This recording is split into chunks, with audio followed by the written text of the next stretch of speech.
السلام علیکم ورحمۃ اللہ۔ الحمدللہ وکفا وسلام علی عبادہ الذین اصطفیٰ، اما بعد فاعوذ باللہ من الشیطان الرجیم، بسم اللہ الرحمن الرحیم۔ الحمدللہ رب العالمین، الرحمن الرحیم، مالک یوم الدین، ایاک نعبد و ایاک نستعین۔ صدق اللہ العظیم۔ تمام شکر اور تعریفیں اللہ ہی کے لیے ہیں جو سارے عالمین کا رب ہے، سارے جہانوں کا پالنے والا ہے، بڑا مہربان، نہایت رحم فرمانے والا ہے، روز جزا کا یعنی بدلے کے دن کا مالک ہے۔ ہم تیری ہی عبادت کرتے ہیں اور تجھ ہی سے مدد مانگتے ہیں، یعنی اللہ کو مخاطب کر کے ہم یہ بات کہہ رہے ہیں، ایاک نعبد و ایاک نستعین، ہم تیری ہی عبادت کرتے ہیں اور تجھ ہی سے مدد مانگتے ہیں۔ تو ایاک نعبد پر ہم نے بات کی تھی اور آج ایاک نستعین ہمارے سامنے ہے۔ یہ بات ذرا سامنے رہے کہ یہ جو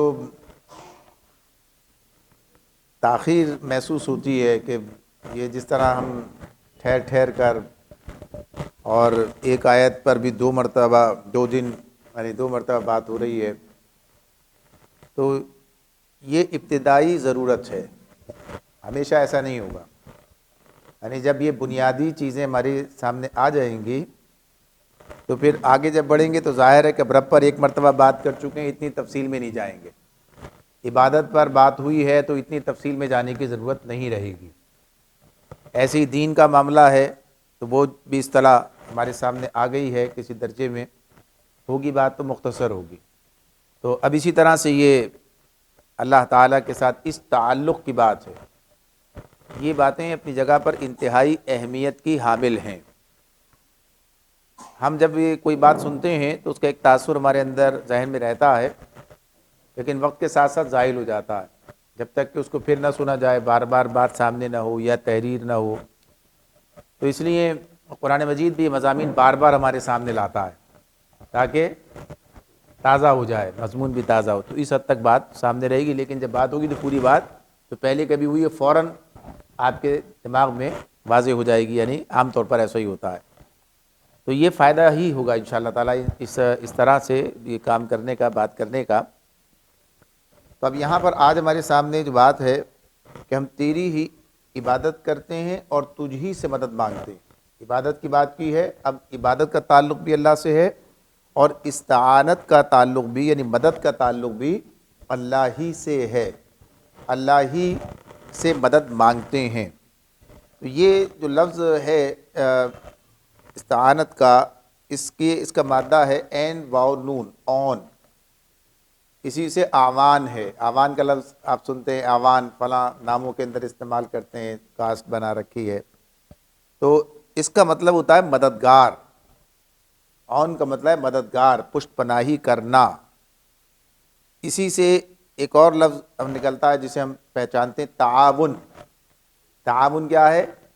آپس میں ایک دوسرے کی مدد کرنا، یہ تعاون اسی اون سے ہے، تعاون ہے۔ تو اس میں ایک دوسرے کی مدد کرنا، تو اس میں جیسے قرآن کی آیت ہے، تعاونوا علی البر والتقوی ولا تعاونوا علی الاثم والعدوان۔ سورہ مائدہ میں آغاز میں اللہ تعالیٰ یہ بات بتا رہے ہیں کہ نیکی اور تقوی کے کاموں میں ایک دوسرے کے ساتھ تعاون کرو، یعنی مدد کرو، اور گناہ اور زیادتی کے کاموں میں کسی سے تعاون نہ کرو، مدد نہ کرو۔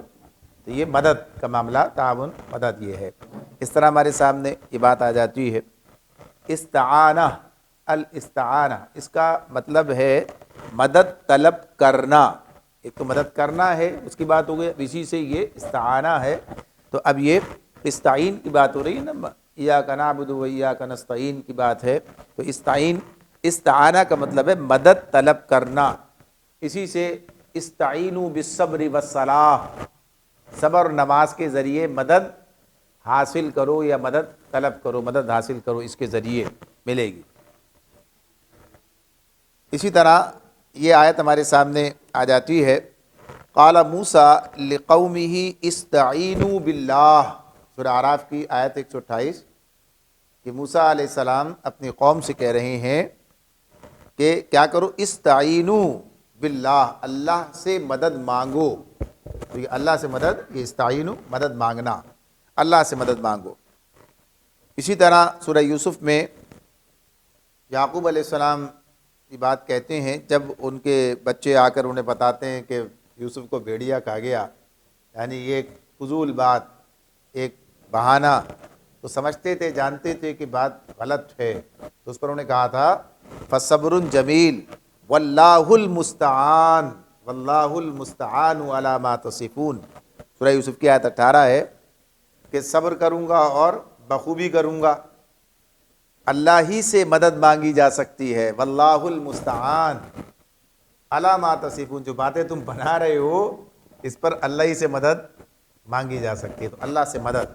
تو یہ بات ہمارے سامنے آ جاتی ہے کہ یہ کیا ہے، مدد مانگنا، تو اللہ کی مدد مانگنا۔ تو یہ بات آپ کے سامنے آ گئی ہے کہ انبیاء بھی یہ بات کہہ رہے ہیں، قرآن ہمارے سامنے، تو انبیاء خود بھی اپنی قوم کو بھی تلقین کرتے ہیں، خود بھی کرتے ہیں۔ تو مدد مانگنے کا معاملہ کیسے ہوتا ہے؟ دعا، عام طور پر ہم جو مانگنا، دعا کا مطلب کیا ہے؟ دعا کا مطلب پکارنا بھی ہے اور دعا کا مطلب مانگنا بھی ہے۔ ویسے دعا کا مطلب پکارنا ہوتا ہے، جیسے دعا الی اللہ، اللہ کی طرف بلاتا ہوں، پکارتا ہوں، دعوت دینا بھی اس میں آتا ہے۔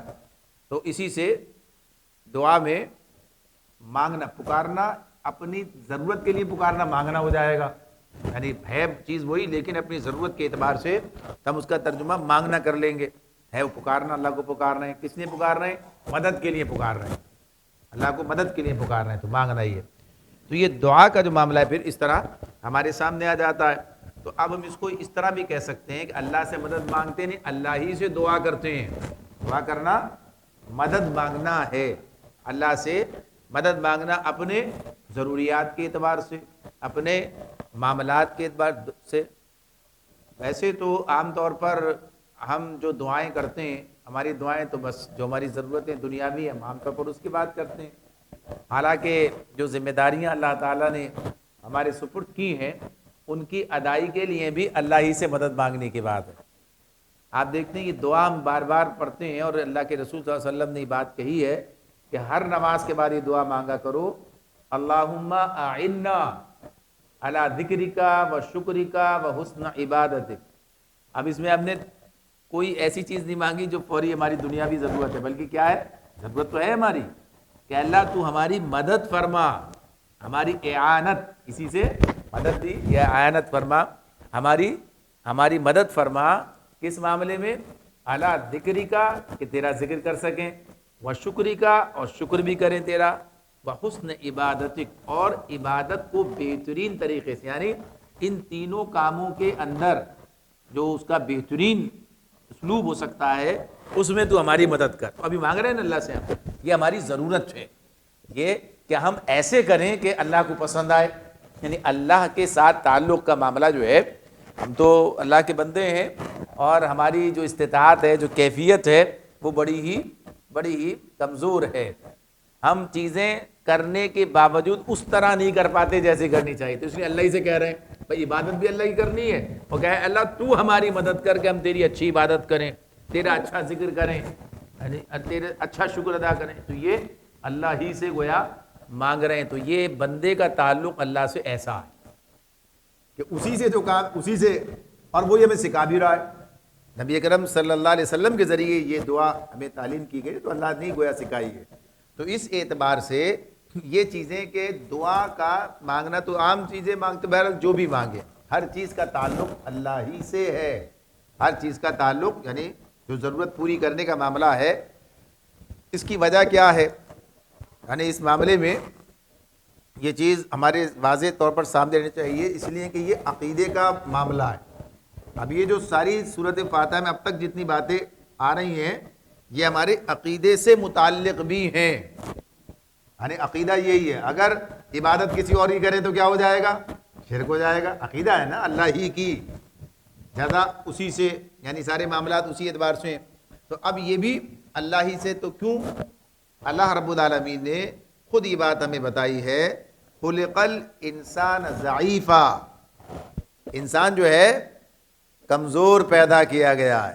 سورہ نساء میں اللہ تعالیٰ یہ بات ہمارے سامنے رکھتے ہیں. واقعہ انسان کیوں کبھی کسی کے سامنے کبھی کسی کے سامنے، اگر اللہ کے سامنے نہیں جائے کسی اور کے سامنے کھڑا ہو جاتا. ایسا ہی ہے نا، لوگ جو یہ مانگنے کا معاملہ ہے، یہ اگر صحیح جگہ نہیں جاتے تو غلط جگہ چلے جاتے ہیں. ان کے اندر یہ چیز موجود ہے کہ مجھے ضرورت ہے کسی سے مدد حاصل کرنے کی، تو چلے جاتے ہیں مدد حاصل کرنے کے، مانگنے کے لیے مانگ رہے ہیں. تو یہ انسان کی کیفیت ہے، خلق الانسان ضعیفا، کہ انسان جو ہے کمزور پیدا کیا گیا ہے. اچھا کون سا انسان کمزور پیدا کیا گیا ہے؟ ایسا نہیں ہے کہ ہاں ہر انسان، کہ میں کمزور ہوں آپ طاقتور ہیں، یا آپ کمزور ہیں یہ طاقتور ہیں. یعنی سارے انسان یہ تو جنس انسان کی بات ہو رہی ہے نا، جنس کے طور پر بات ہو رہی ہے. ایسا نہیں ہے کہ کسی خاص انسان کی بات ہو رہی ہے، بلکہ جنس انسان، سارے انسانوں کی بات ہے. سارے انسان جو ہے کمزور پیدا کیے گئے ہیں. اب کمزور اور کمزور مل کے طاقت تو نہیں بن سکتے. کمزور اور کمزور ملے تو کمزوری رہے گی نا، یعنی کمزور اور کمزور مل کر طاقتور ہو جائیں. تو اس اعتبار سے اگر کمزور کے پاس جائے گا تو کیا اسے نتیجہ ملے گا، کیا حاصل ہوگا؟ اسی لیے اللہ تعالیٰ یہ بات کہتے ہیں. ابھی نماز میں ہم سورہ حج کے رکوع تلاوت کر رہے تھے تو کیا تھا اس میں؟ ضعفت طالب والمطلوب. اللہ تعالیٰ یہ بات ہمیں بتا رہے ہیں، ضعفت یعنی طالب بھی کمزور اور مطلوب بھی کمزور، جس سے مانگ رہے ہیں وہ بھی کمزور اور جو مانگنے والا ہے وہ بھی کمزور. یعنی ظاہر ہے جب انسان کسی اور انسان کی طرف جائے یا کسی بھی مخلوق کی طرف چلا جائے، انسان کے علاوہ بھی کسی کی طرف چلا جائے، تو ظاہر ہے دونوں ہی کمزور ہیں. ضعفت طالب، طالب بھی کمزور مطلوب بھی کمزور، جو اللہ خود کہہ رہے ہیں. تو ظاہر سی بات ہے کہ ضعیف کو کہاں جانا چاہیے؟ قوی کے پاس جانا چاہیے. بھائی میں کمزور ہوں، یہ طاقتور ہیں، یعنی جو طاقتور قوی کے پاس جائے گا، ضعیف قوی کے پاس جائے گا. تو آگے کیا کہا؟ اسی پر ضعفت طالب والمطلوب. اس کے بعد کیا کہا ہے اگلی آیت کے اندر؟ ما قدر اللہ حق قدرہ ان اللہ لقوی عزیز. انہوں نے اللہ کی قدر ہی نہیں کی جیسے قدر کرنی چاہیے. بھائی قوی تو موجود تھا، اب قوی کو چھوڑ کے ضعیف کے پاس جانے کا کیا سوال پیدا ہوتا؟ اللہ ویسے تو قوی کوئی ہے ہی نہیں، سب ضعیف ہی ہو گئے. جب قرآن نے یہ بات بتا دی ہمارے سامنے، اللہ ہی قوی ہوا. تو اب یہ بات ہو رہی ہے ما قدر اللہ حق قدری، انہوں نے اللہ کی قدر ہی نہ پہچانی جیسا قدر پہچاننے کا حق ہے، اللہ کی قدر ہی نہیں کی. تو اس کے بعد جانا تھا نا. یہ ناقدری ہوئی، ناشکری ہوئی، اور یہ بھی ہو گیا کہ بیکار بات ہوئی. اگر آدمی کسی کمزور کے پاس جائے گا تو اس کا مسئلہ حل نہیں ہو سکتا، وہاں سے حل تو وہی کر رہا ہے لیکن پتہ نہیں چل رہا ہے انسان کو. تو فرمایا ان اللہ لقوی عزیز، بے شک اللہ زبردست ہے، قوی ہے اور سب پر غالب. قوی کا لفظ اور عزیز کا لفظ دونوں مل کر آئے ساتھ. طاقتور تو کئی ہو سکتے ہیں نا، لیکن ایسا طاقتور جس پر کوئی غالب نہیں آ سکتا. لقوی عزیز. تو ظاہر سی بات واضح ہے کہ اللہ سے ہی مانگیں گے. ظاہر ہے جب اللہ ہی قوی و عزیز ہے تو اللہ ہی کی طرف جائیں گے. تو اسی لیے یہ بات بتائی ہے.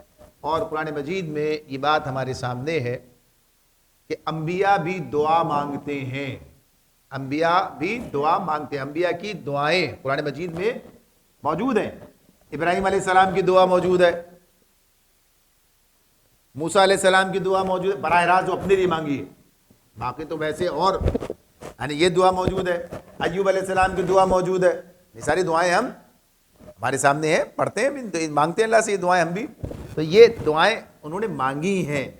تو کس لیے مانگی ہیں؟ ضرورتیں مانگی. ہر ایک کس سے مانگے گا؟ اللہ سے مانگے گا. وہ اللہ سے مانگ رہے ہیں تو ہم بھی اللہ سے مانگیں، نہ کہ ہم ان سے مانگنے لگیں.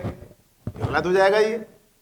اگر وہ ضرورت نہیں ہے انہیں کسی سے مانگنے کی، ظاہر سی بات دوسروں کی ضرورت پوری کرتے ہیں تو پھر تو بات دوسری ہوگی. لیکن وہ خود ہی اللہ سے مانگتے ہیں اور ہمیں بھی سکھاتے ہیں اللہ ہی سے مانگو. یہ بات بالکل واضح ہے. تو وہ ساری دعائیں اس میں دیکھ سکتے ہیں۔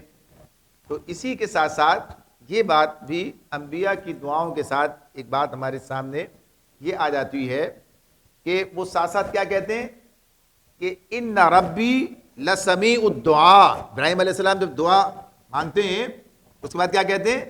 بے شک میرا رب دعاؤں کا بڑا سننے والا ہے۔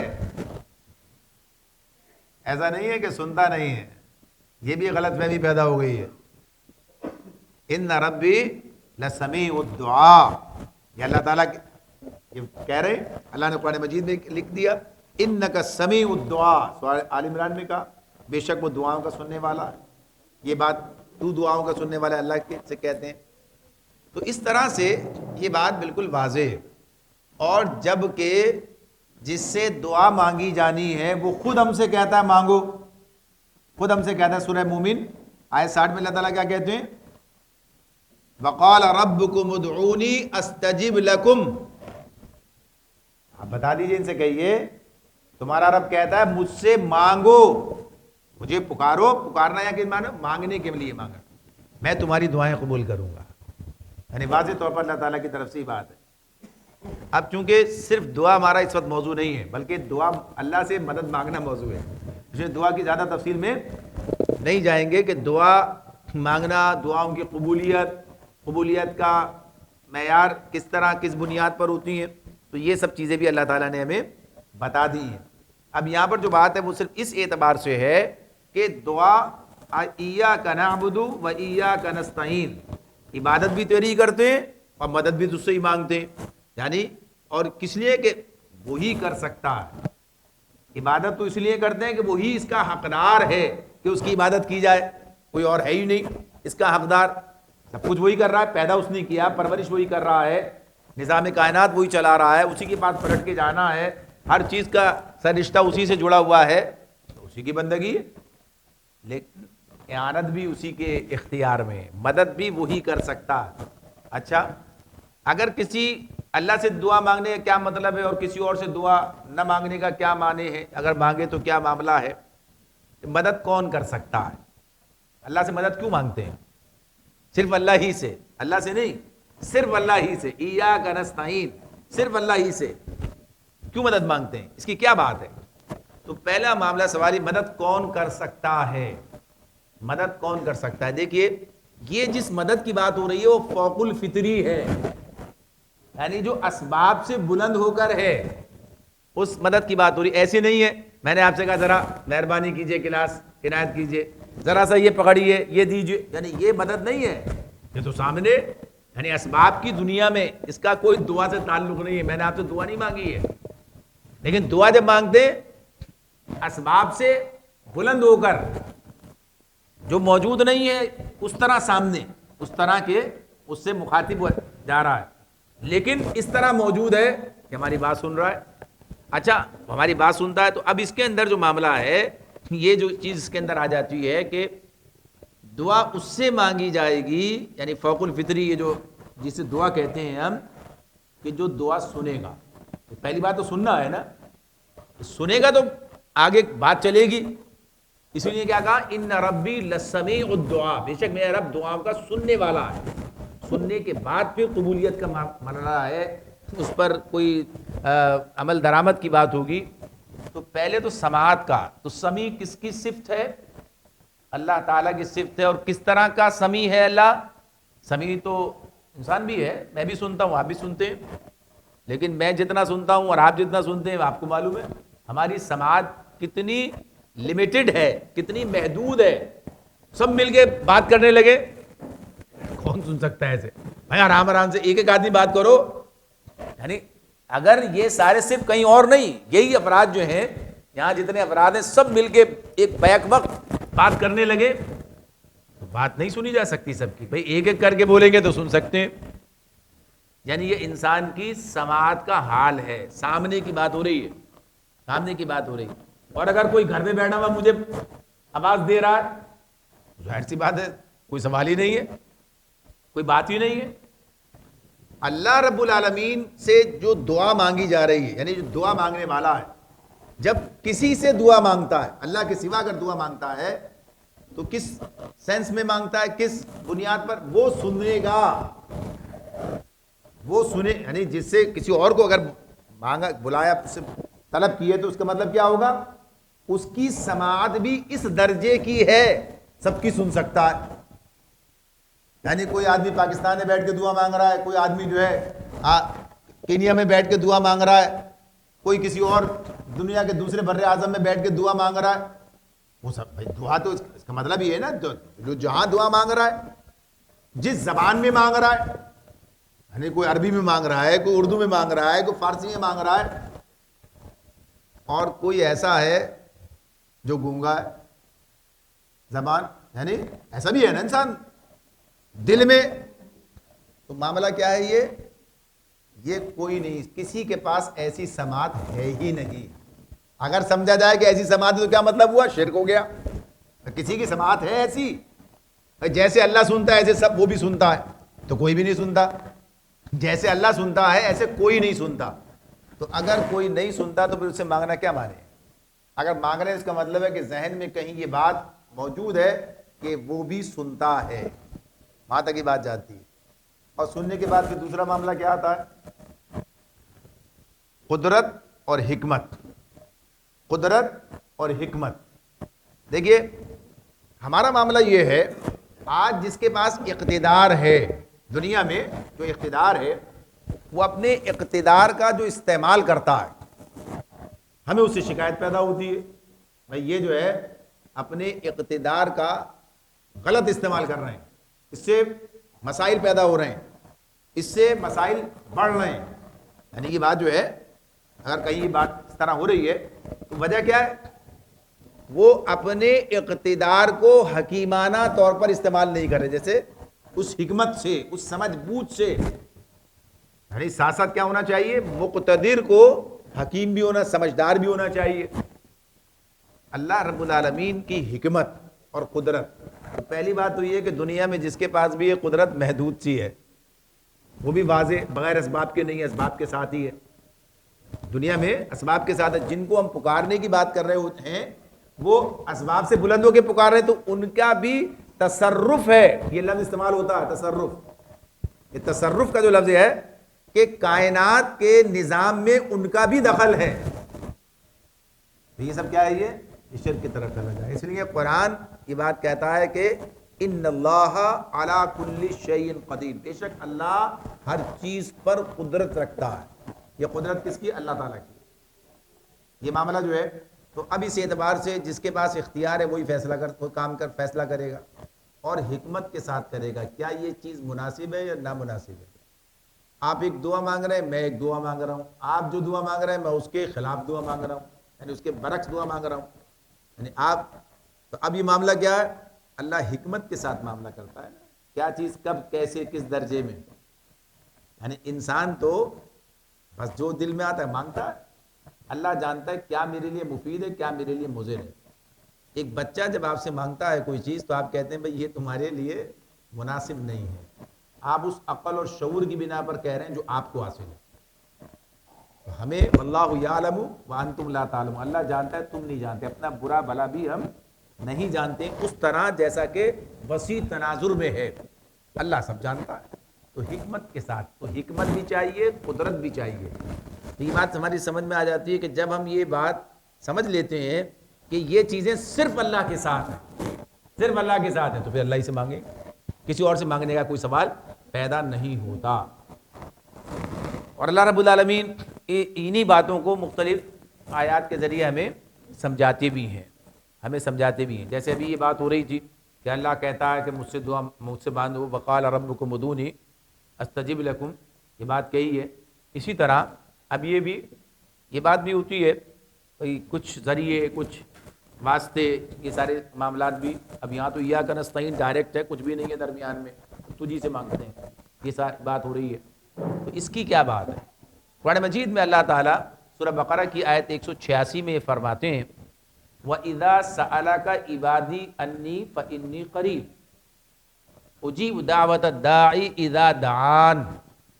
آگے اور بات بھی ہے, کیا کہہ رہے ہیں؟ اور جب تم سے میرے بندے میرے بارے میں پوچھیں، وَإِذَا سَأَلَكَ عِبَادِي انی، جب سوال کریں تم سے میرے بارے میں، تو انہیں کیا جواب دو؟ فَإِنِّي قریب، میں ان سے قریب ہوں۔ اور جب وہ دعا مانگتے ہیں تو میں ان کی اجیب دعوت الداعی اذا دعان، جب وہ مجھے پکارتے ہیں میں ان کی پکار کو سنتا ہوں۔ سننے کا مطلب کیا ہوتا ہے؟ کہتے ہیں اللہ نے سن لی، یعنی سننے کے بعد سن لی، کام ہو گیا، یہ وہی بات ہے۔ یہ تو اب یہ جو چیز اس کے اندر ہے، اب یہ نہیں کہا کہ جب تم سے بندے میرے پوچھے، ہم بیٹھے ہیں نا، ہمیں بتاؤ، ہم کریں گے تمہارا کام آگے، یعنی ہم پہنچائیں گے، یعنی کوئی ذریعہ، کوئی واسطائی، کوئی بات یہ، بلکہ یہاں کیا کہا جا رہا ہے، جب میرے بندے تم سے میرے بارے میں پوچھے تو انہیں ڈائریکٹ، یعنی انہیں بتاؤ کہ میں قریب ہوں۔ اللہ یہ بات کہہ رہے ہیں، اور کتنے قریب کی بات کرتے ہیں؟ سورہ قاف میں کیا کہا؟ نحن اقرب الیہ من حبل الورید۔ نحن اقرب، اقرب جو ہے اس سے زیادہ قرب کی بات نہیں، قرب سے ہے نا، قریب، اقرب اس سے زیادہ نہیں ہو سکتا ہے، ہم قریب ہیں، اقرب الیہ، اس کے رگے جاں سے بھی زیادہ، اس کے شہرک سے بھی، رگے جاں سے بھی زیادہ اس کے قریب۔ اقرب کہا ہے، اب اس سے زیادہ قریب کیا چیز ہے؟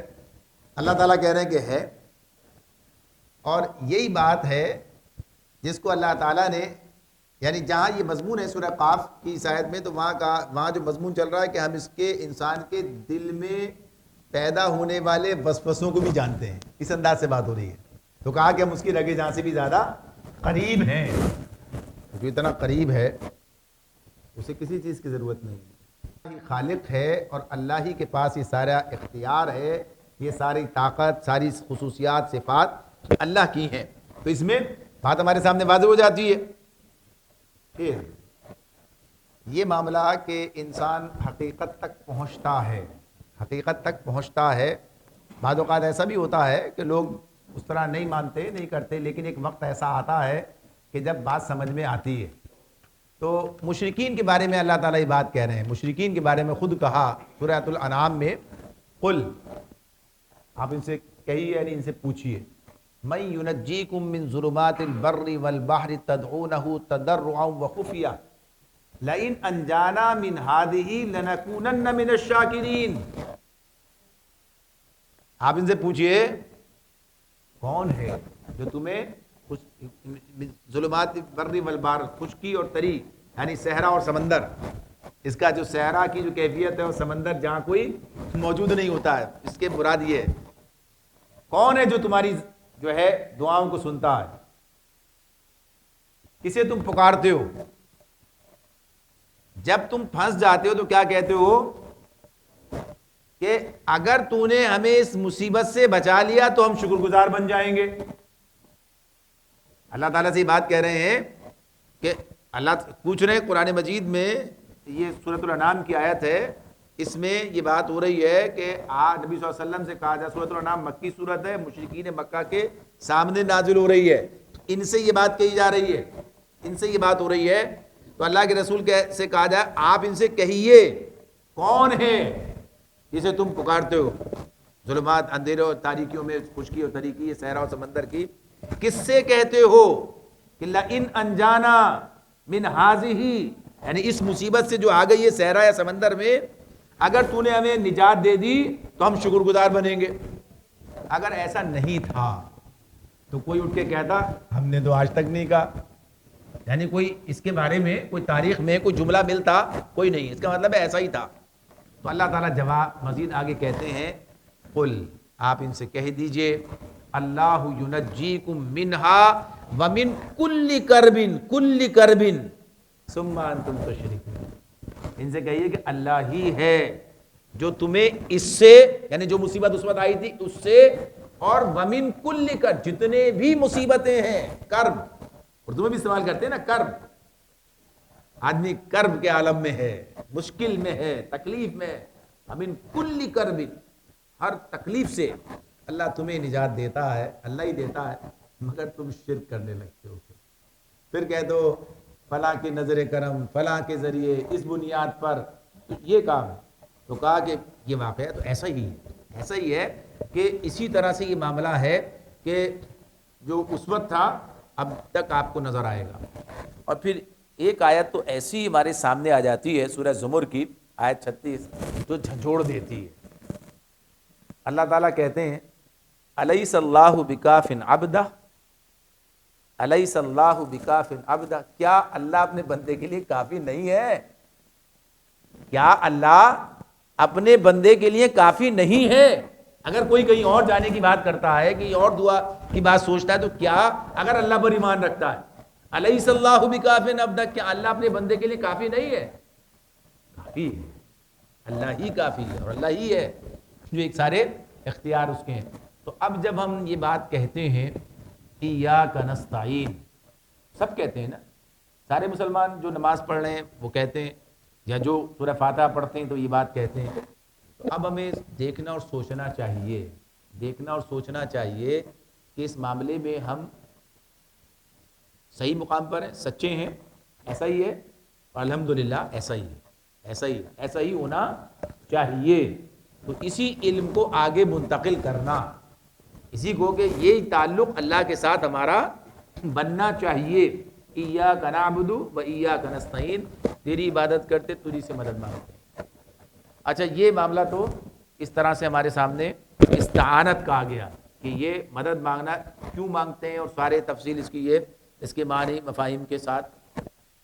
اب آخری بات یہ ہے کہ یہ ایک آیت ہے، یہ دو آیتیں نہیں ہیں، یہ ایک آیت ہے. ایاک نعبد و ایاک نستعین، ہم تیری عبادت کرتے ہیں، تجھی سے مدد مانگتے ہیں. تو ان کا آپس کا تعلق کتنا ہے؟ یعنی دو باتیں ہیں نا، یہ ایک آیت کے اندر، یعنی ایک جملے میں دو باتیں، ان کا آپس کا بھی کوئی تعلق ہے یا دو الگ الگ باتیں؟ تو دو الگ الگ آیت میں ہونی چاہیے، لیکن ایک ہی آیت میں دونوں باتیں ہمارے سامنے آ گئی. تو ان کا باہمی تعلق کیا ہے، یہ بھی ہمارے سامنے رہنا چاہیے. دیکھیں، انسان تو انسان ہے، ہم اللہ سے پناہ مانگتے ہیں اس بات کی کہ ہم کسی سوچ و فکر میں اس کے خلاف چلے جائیں جو مفہوم اللہ کا ہے. یعنی اللہ کے مفاہیم کو سمجھنے کی کوشش کرتے ہیں اللہ کی مدد سے ہی، قرآن کے ذریعے ہی، یعنی اس اعتبار سے. تو یہاں پر جو چیز ہمارے سامنے آ جاتی ہے وہ کیا ہے؟ ایاک نعبد، اتنا بڑا معاملہ ہے. یاد کیجئے پچھلے نشست میں جو بات تھی کہ عبادت کا دائرہ کتنا وسعت رکھتا ہے، یعنی پوری زندگی عبادت ہے. ابھی آپ احکامات کی بات کر رہے تھے نا، تو ہر چیز یعنی زندگی کے احکامات، یعنی پوری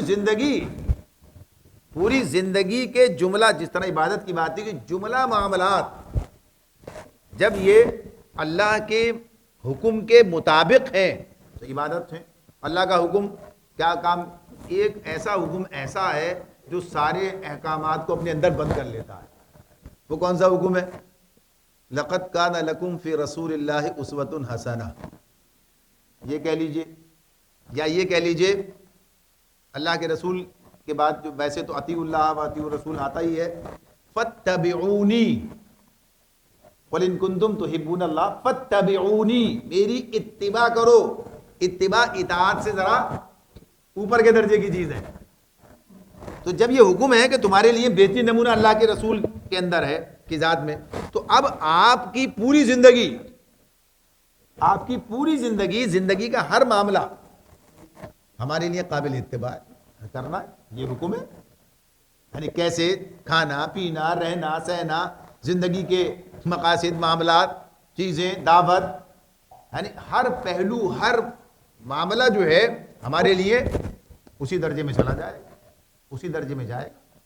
چاہے گھر کا تعلق ہے، باہر کا تعلق ہے، دنیا کے ساتھ معاملات ہیں، تبلیغ کے معاملات ہیں، دعوت کی بات ہے، احکامات کو نافذ کرنے کی بات ہے. تو غرض یہ کہ بات یہ ہو رہی ہے کہ عبادت جتنا ایک وسیع تناظر ہے، جتنا وسیع تناظر ہے، اس کی بنیاد پر یہ دعوت دوسری بات ہے.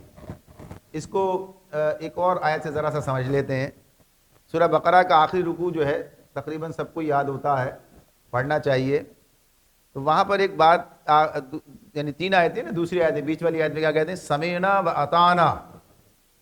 سمعنا و اطعنا کیا مطلب ہے؟ یہ ہم نے سنا اور ہم نے اطاعت کی، ہم سنیں گے اور ہم اطاعت کریں گے، یہ مطلب ہوگا اس کا، ہم نے سنا اور ہم نے اطاعت کی، یعنی اس کو اس صیغے میں استعمال کیا کہ گویا واقعہ ہو گیا، تو یہ واقعہ رہنا ہے، یہ کہا نا یہ، تو یہ سننا اور اطاعت کرنا کیا یہ الگ سے بھی ایک حکم کے تحت آ رہا ہے، معاہدے کے تحت، سورہ مائدہ کی آیت 6 میں 7 میں الگ سے آ رہا ہے، یہ الگ بھی اللہ تعالیٰ کہتے ہیں۔